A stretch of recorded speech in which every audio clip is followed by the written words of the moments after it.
was younger, I didn't know much about where our food came from or how it was produced. When I got married, my husband and I started a small garden, and I soon started researching more about our food system. The more I learned, the more I was horrified, and the desire to produce my own food became greater. I wanted a homestead. Unfortunately, we weren't able to get land in the area that we are, but we did move to a small town, to a house with a big lot, and I was determined to do everything I could with the space that we have. I spent my 30s devouring all the knowledge I could on growing food.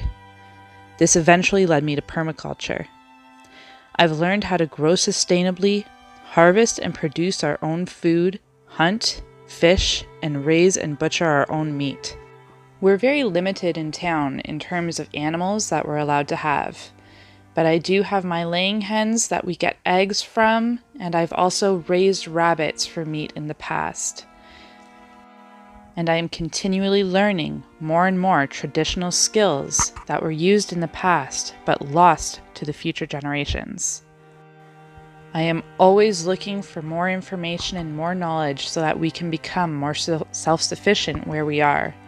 We have our rain barrels, our wood-cook stove, and a lot of firewood for the winter. It seems to me that so many traditional skills were lost in favor of convenience. And now people are realizing that those skills are still needed today.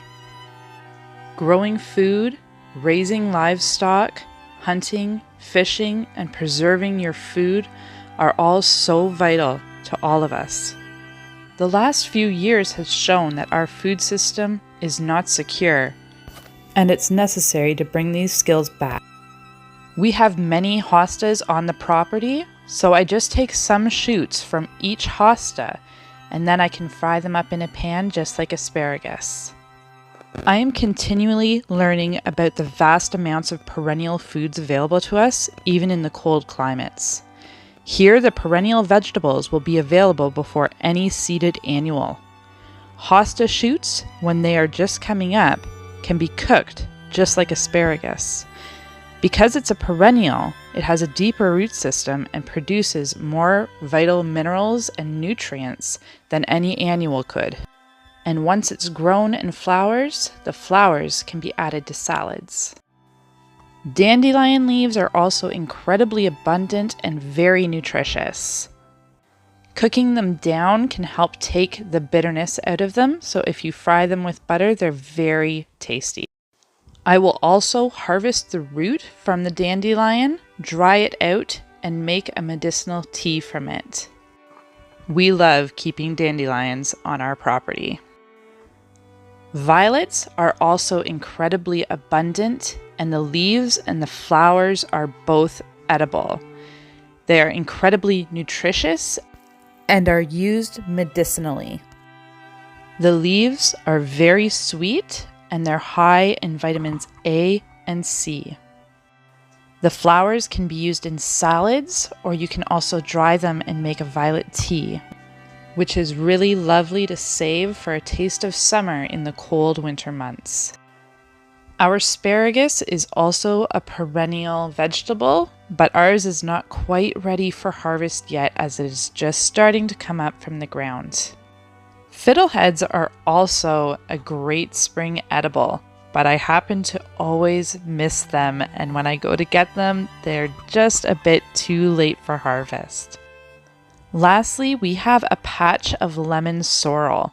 This is a plant that my children will frequently forage for as they love the lemon flavor that it has. I'm planning to harvest a lot of this year and freeze it so that I can keep it for over winter. I would also like to increase and have more patches of this lemon sorrel as we do eat a lot of it in the spring. As I learn more and more, my love for perennial foods has grown more and more as well. These foods are so low maintenance and they are here year after year. Because they are perennial, they are a lot higher in nutrient value.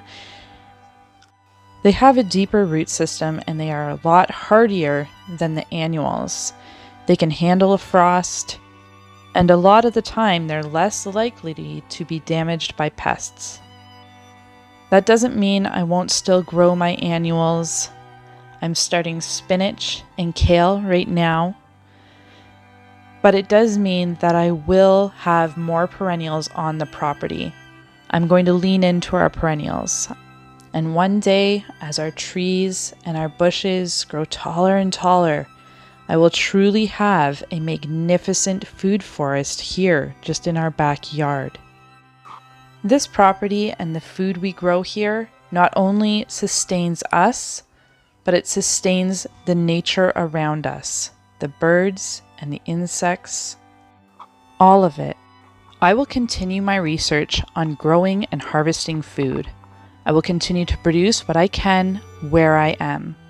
Maybe one day I'll make it onto some land where I can have a large homestead. But if not, I've grown a piece of paradise where I am here, and it continues to provide for us every year more and more. If you would like to join me in my journey growing food, learning more self-sustaining practices, please make sure that you hit that subscribe button, and I will see you guys next time.